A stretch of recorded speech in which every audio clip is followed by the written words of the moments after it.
Film 92 کے ساتھ خالد تبسم کا سلام قبول کیجیے۔ چینل سبسکرائب نہیں کیا تو ابھی کر لیجیے اور بیل آئیکن کو بھی دبائیں تاکہ آپ کا اور ہمارا تعلق اور رابطہ قائم ہو جائے۔ ہمارا یہ ولاگ ماضی کے ایک فلم ایکٹر آزاد کے بارے میں ہے۔ اداکار کے مقابلہ میں ان کا سب سے بڑا، مضبوط اور قابل فخر تعارف قائد اعظم محمد علی جناح کا شوفر یعنی ڈرائیور رہنے کا ہے۔ اداکار آزاد محمد حنیف آزاد کے نام سے جانے پہچانے جاتے تھے۔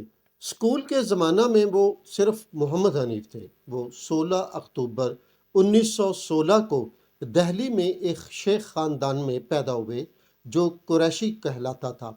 اسی نسبت سے انہیں محمد حنیف قریشی کے نام سے بھی پکارا جاتا تھا۔ جن دنوں وہ اسکول میں زیر تعلیم تھے، ان کے والد کا انتقال ہو گیا اور ان کی پرورش کا تمام بوجھ ان کی والدہ کے کاندھوں پر آن پڑا۔ اس صورتحال میں وہ بامشکل 8ویں جماعت پاس کر سکے تھے۔ محمد حنیف آزاد کے 2 اور بھائی تھے۔ باپ کا سایہ اٹھ جانے سے وہ کچھ زیادہ ہی آزاد ہو گئے۔ یہ وہ دور تھا کہ ہندوستان میں بولتی فلموں کا آغاز ہو چکا تھا اور ہندوستان کی پہلی بولتی فلم عالم آرا ریلیز ہو چکی تھی۔ جن دنوں وہ دہلی کے میجسٹک سینما میں نمائش پذیر تھی، حنیف آزاد نے اسے دیکھا تو فلمی دنیا کے سحر کا شکار ہو گئے۔ اس کے بعد جب دوسری بولتی فلم شیریں فرہاد ریلیز ہوئی تو وہ فلم کی ہیروئن کجن بائی کے حسن کے دیوانے ہو گئے۔ جہاں آرا کجن، جو کجن بائی کے نام سے مشہور تھی، حسن و دلکشی میں یکتا تھی، وہ ایک پرکشش اداکارہ ہی نہیں، ایک عمدہ گلوکارہ بھی تھی۔ بنگال سے تعلق ہونے کی وجہ سے بلبل بنگال کہلاتی تھی، مگر عین جوانی میں صرف 30 سال کی عمر میں دنیا سے چل بسی۔ سانولی رنگت، بڑی آنکھوں اور تن و من جسم کے حامل حنیف آزاد کا لڑکپن کی عمر میں یہ پہلا یک طرفہ عشق تھا جو اسے کجن بائی سے ہو گیا تھا۔ 8ویں جماعت پاس کرنے کے بعد وہ دہلی کے فتح پوری ہائی اسکول میں 9ویں جماعت میں داخل ہو گئے تھے۔ ان کی آزاد خیالی اور پڑھائی میں عدم دلچسپی کا یہ عالم تھا کہ ان کے اکثر ساتھی طالب علم FA اور BA میں پہنچ چکے تھے اور وہ بامشکل 9ویں کلاس میں پہنچ پائے تھے۔ ان کی والدہ بھی بیٹے کی آزاد منش طبیعت کے سامنے بے بس تھی۔ غالباً اپنے اسی رویہ کے سبب انہوں نے آزاد کو اپنے نام کا حصہ بنا لیا تھا۔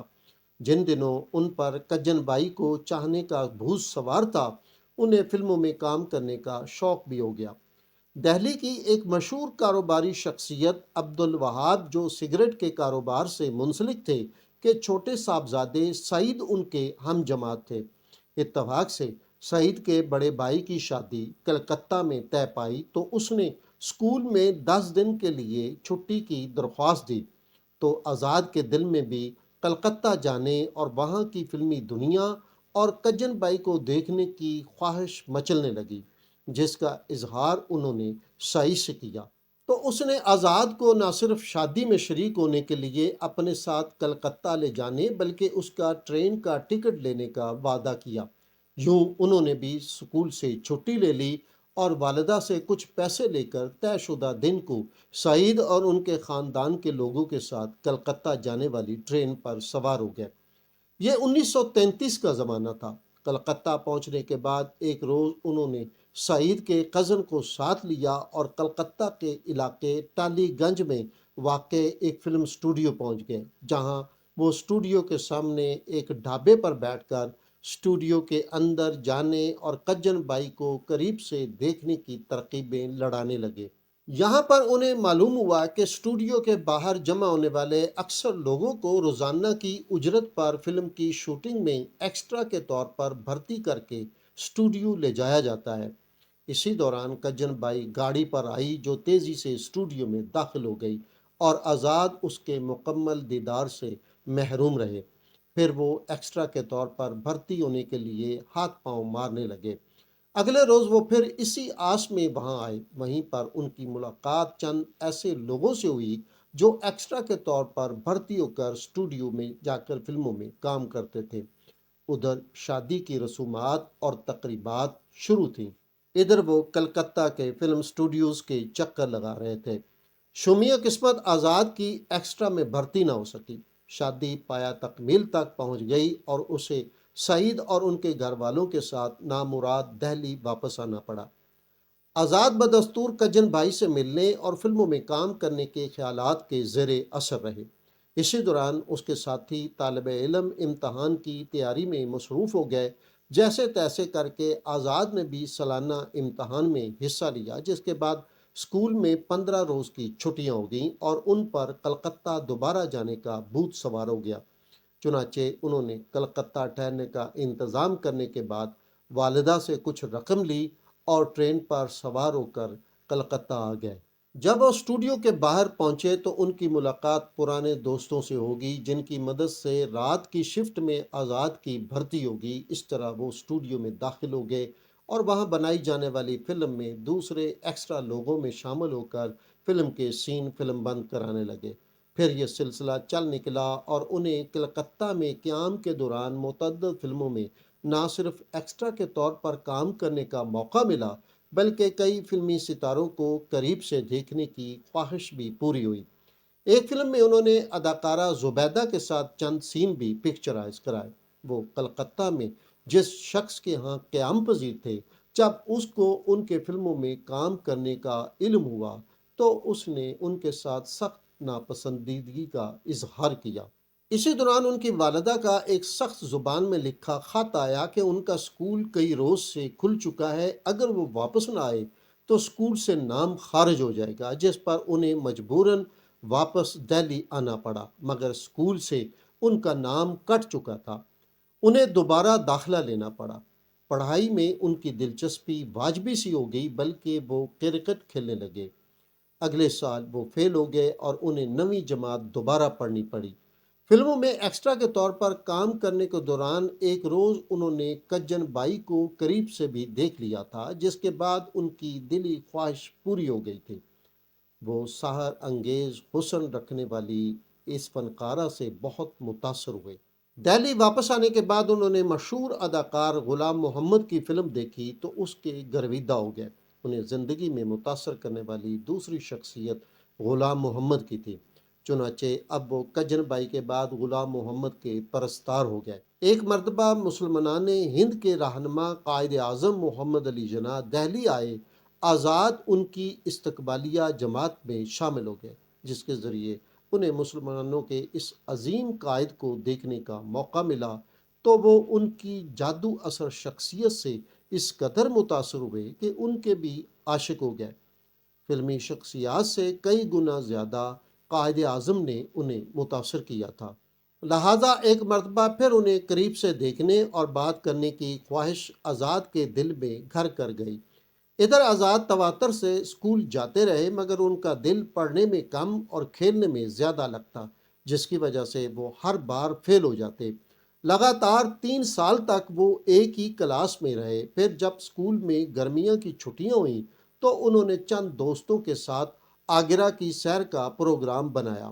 گھر سے اجازت لی اور دوستوں کے ساتھ آگرہ آ گئے، جہاں تاج محل کی سیر کرنے کے بعد اچانک بمبئی جانے کا پروگرام بنا لیا۔ پھر دوستوں سے کچھ رقم ادھار لی اور بمبئی کی ٹرین میں سوار ہو کر اداکار غلام محمد سے ملنے کے لیے بمبئی فلمی دنیا کی طرف سفر شروع کر دیا۔ راستے میں ایک خدا ترس ہم سفر نے ان کی مدد کی اور بمبئی کے ایک گیسٹ ہاؤس پہ ان کے رہنے کا بندوبست کر دیا، جہاں سے وہ ایک روز امپیریل فلم کمپنی کے اسٹوڈیو پہنچ گئے۔ غلام محمد اسی کمپنی میں کام کرتے تھے، بلکہ کمپنی کے چہیتے اور لاڈلے اداکار کے طور پر مشہور تھے۔ اسٹوڈیو کے گیٹ پر متعین چوکیدار بہرام شاہ نے انہیں گیٹ پر روک لیا اور وعدہ کیا کہ جب غلام محمد اسٹوڈیو آئیں گے تو وہ انہیں ملوا دے گا۔ کافی دیر تک انتظار کے بعد جب غلام محمد اسٹوڈیو پہنچے تو چوکیدار نے آزاد کو غلام محمد سے ملوا دیا۔ اداکار غلام محمد سے مل کر وہ نہایت خوش اور مطمئن ہوئے۔ غلام محمد نے اپنے روایتی پنجابی لہجہ میں آزاد سے دریافت کیا، پتر تو کتھوں آیا ہے؟ غلام محمد زیادہ تر پنجابی گفتگو کرتے تھے۔ آزاد نے بتایا کہ وہ دہلی سے آیا ہے اور وہاں کا رہنے والا ہے۔ اسے فلموں کا شوق ہے اور کلکتہ میں بننے والی چند فلموں میں ایکسٹرا کے طور پر بھی کام کر چکا ہے۔ جب سے اس نے غلام محمد کو فلم ڈاکو کی لڑکی میں دیکھا ہے تو ان کا دیوانہ ہو گیا ہے۔ ان کی عمدہ اداکاری کی وجہ سے اس نے اس فلم کو کئی بار سنیما گھروں میں دیکھا ہے۔ دل کی شدید خواہش تھی کہ ان سے ملوں، سو دہلی سے ان کے پاس چلا آیا۔ غلام محمد آزاد کی صاف گوئی اور چاہت سے بے حد متاثر ہوئے اور پوچھا کب دہلی واپس جانا ہے تاکہ وہ اس کے ٹکٹ کا بندوبست کریں۔ آزاد نے بتایا کہ فی الحال واپس جانے کا پروگرام نہیں، بلکہ ان کے پاس زیادہ دیر تک رہنے کی خواہش ہے، جس پر وہ اسے اسٹوڈیو میں اپنے کمرے میں لے گئے اور آزاد کے سامنے پرستاروں سے آئے ہوئے خطوط نکال کر رکھ دیے کہ ان کے جواب تحریر کر دو۔ ان میں زیادہ تر خطوط گجراتی زبان میں لکھے گئے تھے، چند انگلش میں تھے، باقی اردو میں تھے۔ آزاد نے بتایا کہ وہ اردو بخوبی جانتے اور پڑھتے اور سمجھتے ہیں، لہٰذا ان خطوط کا وہ جواب دے سکتے ہیں۔ غلام محمد نے آزاد کو اگلے دن آ کر یہ کام کرنے کی ذمہ داری سونپ دی۔ اس طرح وہ غلام محمد کو پرستاروں کی جانب سے ملنے والے اردو خطوط کے جواب تحریر کرنے کے کام پر لگ گئے۔ یہاں پر غلام محمد کے پاس آنے اور ان کے ساتھ کام کرنے والے ہندوستان کی فلم انڈسٹری کے بڑے ستاروں سے ان کی اچھی خاصی صاحب سلام ہوگی، جن میں اداکار ڈی بلموریا، سلوچنا اور ہدایت کار وی ایم ویاس شامل تھے۔ ان کے جوابات سے متاثر ہو کر ڈی بلموریا اور سلوچنا نے بھی اپنے پرستاروں کے خطوط جوابات کے لیے آزاد کے حوالے کر دیے، بلکہ وی ایم ویاس نے ان کی شستہ اردو سے متاثر ہو کر انہیں شوٹنگ کے دوران فلور پر آنے کی دعوت دے دی۔ اس طرح آزاد کی مصروفیات اور مانگ میں اضافہ ہونے لگا۔ غلام محمد کے حلقہ احباب میں ان کی خوب آؤ بھگت ہوتی۔ اس طرح دن مہینوں میں بدلنے لگے۔ ایک روز ایک صاحب نے آزاد کے جذبہ شوق کو دیکھتے ہوئے مشورہ دیا کہ وہ غلام محمد سے اس خواہش کا اظہار کریں کہ وہ ایکسٹرا سپلائر کو کہہ کر انہیں فلموں میں ایکسٹرا اداکار کا کام دلا دیں۔ اس طرح ان کے شوق اداکاری کی تسکین بھی ہوتی رہے گی۔ ایک روز ہدایت کار ویاس صاحب نے انہیں کہا کہ وہ ان کے لیے چند ڈائیلاگ تو لکھ دیں جو ہیرو اور ہیروئن کے مابین ہوں۔ دونوں ایک دوسرے سے بہت محبت کرتے ہیں۔ آزاد نے اردو میں نہایت عمدہ مکالمے لکھ دیے، جس پر وہ آزاد کی اس خصوصیت سے بہت متاثر ہوئے۔ وہ فلمی دنیا میں منشی کے نام سے مشہور ہو چکے تھے۔ ان دنوں ایک فلم نور اسلام کے نام سے بن رہی تھی جس میں غلام محمد بھی کام کر رہے تھے۔ ایک روز انہوں نے آزاد کو ایکسٹرا کا لباس پہنا کر فلم کے سین میں شامل کر لیا۔ اس طرح بمبئی کی فلمی دنیا میں بھی ان کی اداکاری کا دور شروع ہو گیا۔ معروف فلم ساز ہدایت کار اردشیر کے ڈرائیور بدھن سے آزاد کی بہت دوستی ہو گئی تھی۔ وہ انہیں اپنا بھائی سمجھتا تھا۔ اس نے ان دنوں آزاد کو اپنے فرگو ٹرک پر ڈرائیوری سکھائی اور وہ شہر کی سڑکوں پر اس ٹرک کو بھگانے لگے۔ ان دنوں وہ غلام محمد اور ان کے احباب سے قائد اعظم سے اپنے والہانہ عشق کا اکثر ذکر کرتے تھے۔ ایک روز بلموریا نے آزاد کو ایک اخبار کا ٹکڑا دیا اور کہا اس میں آپ کے جناح صاحب ہیں۔ اس اخبار میں قائد اعظم کے لیے ایک ڈرائیور کم میکینک کا اشتہار چھپا تھا، جسے پڑھ کر آزاد کے دل میں قائد اعظم کو قریب سے دیکھنے اور ان سے بات کرنے کی خواہش کسی بچے کی ضد کی طرح مچلنے لگی۔ چنانچہ اگلے روز وہ قائد اعظم کی رہائش گاہ پر پہنچ گئے، جہاں پہلے ہی کچھ نوجوان کھڑے تھے۔ آزاد بھی ان میں شامل ہو گیا۔ سب کو ایک قطار میں کھڑا کر دیا گیا۔ کچھ دیر بعد قائد اعظم اپنی ہمشیرہ فاطمہ جناح کے ہمراہ گھر کے اندر سے جلوہ افروز ہوئے۔ وہ بڑے باوقار انداز میں چل رہے تھے۔ وہ اور ان کی ہمشیرہ نوجوانوں کی قطار کے سامنے آ کھڑے ہوئے۔ پھر قائد اعظم نے اپنی یک چشمی اینک پہن کر تمام کا باری باری جائزہ لیا، پھر کسرتی بدن اور بلند قامت آزاد کی جانب اشارہ کر کے انہیں آگے بلایا۔ اس طرح قائد اعظم نے آزاد کو ڈرائیور کم میکینک کے لیے منتخب کر لیا۔ آزاد اپنے انتخاب پر حیران رہ گئے، مگر اس کے ساتھ انہیں اس بات کا بے حد افسوس ہوا کہ اس کے پاس نہ تو ڈرائیونگ لائسنس ہے اور نہ ہی قائد اعظم کے پاس نئے ماڈل کی کاروں کو چلانے کا کوئی تجربہ ہے۔ اس رات وہ فلم اسٹوڈیو واپس آئے۔ غلام محمد سمیت سب نے ان کو مبارکباد دی۔ امپیریل فلم کمپنی کے مالک سیٹھ اردشیر ایرانی کے خاص الخاص ڈرائیور بدن نے ان کی الجھن اور پریشانی یہ کہہ کر دور کر دی کہ وہ آج رات انہیں ہر قسم کی کار چلانے کی تربیت دے دے گا۔ چنانچہ اس نے سیٹھ اردشیر کی تمام ماڈرن کاروں کو باری باری شہر کی سڑکوں پر لے جا کر آزاد کو انہیں چلانے کی تربیت دی۔ اس طرح ایک ہی رات وہ ڈرائیوری اور گاڑیوں کے بارے میں سب کچھ سیکھ گئے۔ بعد ازاں قائد اعظم کے سیکرٹری سید مطلوب الحسن کی مہربانی سے ان کا ڈرائیونگ لائسنس بھی بن گیا۔ تقریباً 5 سال تک وہ قائد اعظم کے ہاں ڈرائیور رہے۔ قائد اعظم کے حکم پر انہوں نے پہلی شادی کی اور قائد اعظم کے ڈرائیور ہونے کی وجہ سے دہلی کی ایک سید فیملی نے ان کے عقد میں اپنی بیٹی دی۔ آزاد نے قائد اعظم کی شخصیت کے مختلف پہلوؤں اور واقعات کا اکثر ذکر کیا، جس کو ایک الگ ویلاگ میں پیش کریں گے۔ آزاد نے قائد اعظم کی ملازمت کے دوران فلمی دنیا میں آنا جانا جاری رکھا۔ جب ملازمت چھوڑی تو دوبارہ فلمی دنیا میں مصروف ہو گئے اور انہیں چھوٹے موٹے کردار ملنے لگے۔ کہتے ہیں انہوں نے ایک فلم میں ہیرو کا رول بھی ادا کیا، مگر ایک اداکار کی حیثیت سے ان کا کیریئر قیام پاکستان کے بعد شروع ہوا۔ اداکار غلام محمد بھی بمبئی سے لاہور کی فلمی دنیا میں منتقل ہو چکے تھے۔ آزاد کو ہدایت کار نذیر اور مرتضیٰ جیلانی نے 1949 میں ریلیز ہونے والی اپنی اردو سوشل فلم سچائی کے ایک کردار میں کاسٹ کیا۔ قائد اعظم کی نسبت سے انہیں بڑی عزت اور احترام کی نظر سے دیکھا جاتا تھا۔ دوسرا، وہ اپنی بھاری بھرکم آواز، جسامت اور بڑی آنکھوں کی وجہ سے ایک منفرد اداکار بھی تھے۔ سچائی کو اوسط درجے کی کامیابی ملی تو آزاد کا فلمی کیریئر ایک نئے انداز میں آگے بڑھنے لگا۔ 1950 میں وہ 2 فلموں میں جلوہ گر ہوئے، جن میں ہدایت کار مرتضیٰ جیلانی اور انور کمال پاشا کی مشترکہ پیشکش 2 آنسو بھی شامل تھی۔ آزاد نے اس سپر ہٹ فلم میں شمیم، سنتوش اور صبیحہ خانم کے ساتھ ایک کردار ادا کیا۔ دوسری فلم کندن تھی۔ اگلے سال وہ ہدایت کار امین ملک کی اردو سوشل فلم پنجرہ میں آئے۔ 1952 میں وہ سبطین فاضلی کی یادگار اردو تخلیق دوپٹہ میں نظر آئے۔ یہ ایک نغماتی اور رومانوی شاہکار تھا۔ اس فلم میں غلام محمد بھی ان کے ساتھ آئے۔ 1953 میں وہ امتیاز علی تاج کی گلنار اور مرتضیٰ جیلانی کی آغوش کے ذریعے سنیما اسکرین پر آئے۔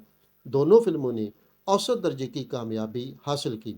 1955 میں انور کمال پاشا نے آزاد کو اپنی اردو فلم قاتل میں ایک منفرد روپ میں پیش کیا۔ فلم دیکھنے والوں نے ان کی بے ساختہ اداکاری کو بے حد پسند کیا۔ اس کے علاوہ فلم شرارے، فلم نذرانہ اور ہدایت کار ہمایوں مرزا کے انتخاب میں بھی معاون کرداروں میں جلوہ گر ہوئے۔ 1956 کی فلاب فلموں انوکھی اور کنواری بیوہ میں بھی انہوں نے اداکاری کی۔ 1958 میں سینماؤں کی زینت بننے والی فلموں میں آزاد نے اسلامی موضوع پر مبنی اردو فلم توحید میں دینیات کے پروفیسر کا کردار نہایت شاندار انداز میں ادا کیا، جو فلسفہ توحید سمجھانے کی کوشش کرتا ہے۔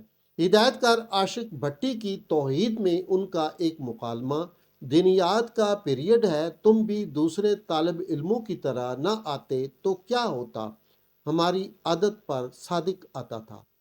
اس کے علاوہ مرتضیٰ چنگیزی کی دل میں تو، ہدایت کار صفدر علی کی پہلا قدم اور فلم ساز و ہدایت کار ریاض احمد کی دربار میں ایک منفی کردار میں جلوہ گر ہوئے۔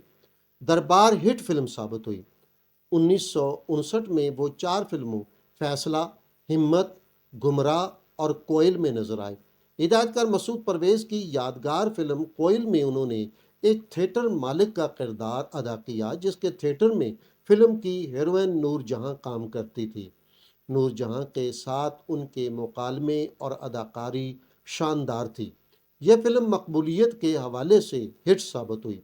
1960 کی دہائی ان کے فلمی کیریئر میں نہایت اہم رہی۔ 10 سال کے اس عرصہ میں انہوں نے 60 سے زائد فلموں میں کام کیا جو سنیما سکرین کی زینت بنی۔ ان فلموں میں ایک تھی ماں، گل بدن، سلطنت، شام ڈھلے، سریا، گل بقاولی، سپیرن، بلبل بغداد، بنجارن، آنچل، کالا پانی، انسپیکٹر، بیٹی، خیبر پاس، حویلی، غدار، دیوداس، معجزہ، درد دل، احسان، عورت اور زمانہ، نیلا پربت اور نئی لیلا نیا مجنوں قابل ذکر ہے۔ 1964 میں ان کی سب سے زیادہ 11 فلمیں نمائش کے لیے پیش کی گئیں۔ ان فلموں میں انہیں چھوٹے بڑے مثبت اور منفی معاون کرداروں میں پیش کیا گیا، جن میں انہوں نے اپنی بہترین صلاحیتوں کا مظاہرہ کیا اور دیکھنے والوں نے ان کے اکثر کرداروں کو بے حد سراہا۔ صرف 1970 میں وہ 4 فلموں کردار، ہنی مون، تخت اور تاج اور پھر چاند نکلے گا میں دیکھے گئے۔ اس کے بعد وہ 1980 تک اکا دکا فلموں میں نظر آئے۔ عملی طور پر 1970 میں ان کے فلمی کیریئر کو زوال آ گیا تھا۔ 1980 میں ان کی ریلیز ہونے والی ہدایت کارہ سنگیتا کی مہندی لگی میرے ہاتھ تھی۔ اس سے قبل وہ 1977 میں فلم آشی اور فلم جینے کی راہ میں اداکاری کرتے دیکھے گئے۔ 1970 کی دہائی کی دیگر فلموں میں ہل اسٹیشن، پازیب، جاگیر اور خریدار قابل ذکر ہیں۔ آزاد نے زندگی میں 2 شادیاں کی جن میں سے ان کے 18 بچے پیدا ہوئے۔ اس لحاظ سے وہ کثیر العیال تھے۔ انہوں نے دونوں بیویوں اور بچوں کو کراچی میں الگ الگ گھروں میں رکھا۔ آزاد نے 100 سے زائد پاکستانی فلموں میں کام کیا۔ ایک ریکارڈ کے مطابق ان کی آخری فلم 1986 میں ریلیز ہونے والی فلم بینکاک کے چور تھی۔ محمد حنیف آزاد عارضہ قلب کے مریض تھے، مگر ان حالات میں بھی انہوں نے زندگی کی سرگرمیوں کو بھرپور انداز میں جاری رکھا۔ وہ دوستوں کے دوست اور ملنسار شخصیت کے مالک تھے۔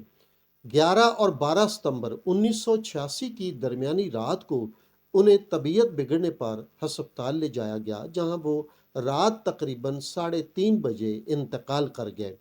وہ نہ صرف قائد اعظم کے ڈرائیور بلکہ ایک بے مثل فلمی اداکار کے طور پر ہمیشہ یاد رہیں گے۔